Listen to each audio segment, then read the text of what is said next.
Welcome to the Saul's Newsstand News Rewind for June 18th, 2021.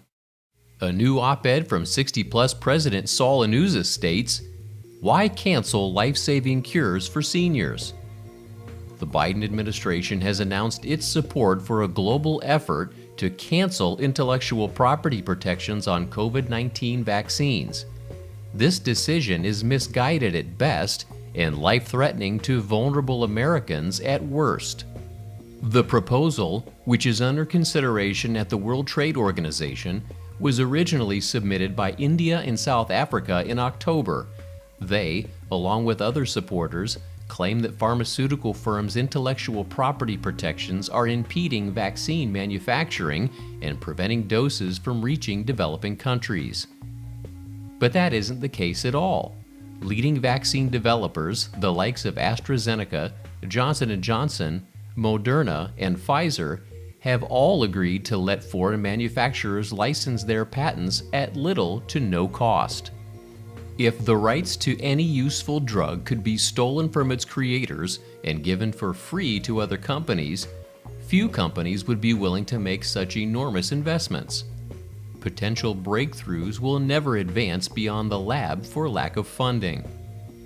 We would encourage you to read the full op-ed by clicking on the link in the description below. Fox News reports, Biden snaps at reporter over Putin question. You're in the wrong business.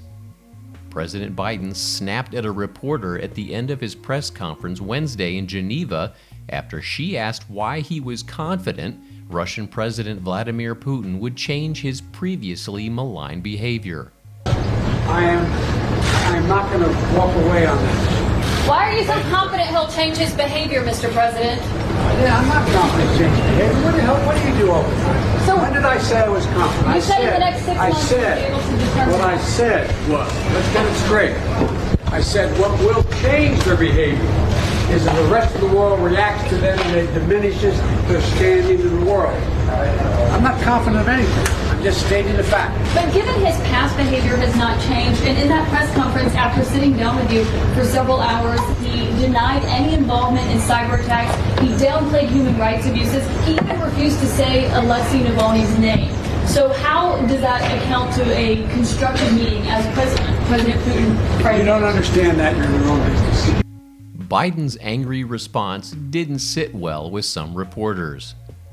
Olivia Nuzzi, a reporter from New York Magazine, stated on Twitter, "If you're the most powerful person in the world and you can't field questions from the media without losing your temper, maybe you're in the wrong business." She went on to say, "What kind of example does it set for other countries when the President of the United States insults a member of the free press on an international stage for asking a fair question in good faith?" Biden later apologized for his tone with CNN's Caitlin Collins, saying on the tarmac before boarding Air Force One he shouldn't have been, quote, a wise guy. And finally, Breitbart News reports, Joe Biden fiddles with note card covered with anti-Trump talking points in England. President Joe Biden fiddled with a note card covered with anti-Trump talking points during a press conference in England on Sunday. The card was accompanied by several others as One American News filmed Biden during the press conference in Cornwall. It was labeled DOJ Talking Points and featured an array of subjects, most of which had to do with former President Donald Trump's time in office. Journalist Benny Johnson said, "Joe Biden needs a flashcard to remind him that he thinks everything is Trump's fault." How pathetic. And that concludes your Saul's Newsstand News Rewind for June 18th, 2021. For more political news faster, visit saulsnews.com.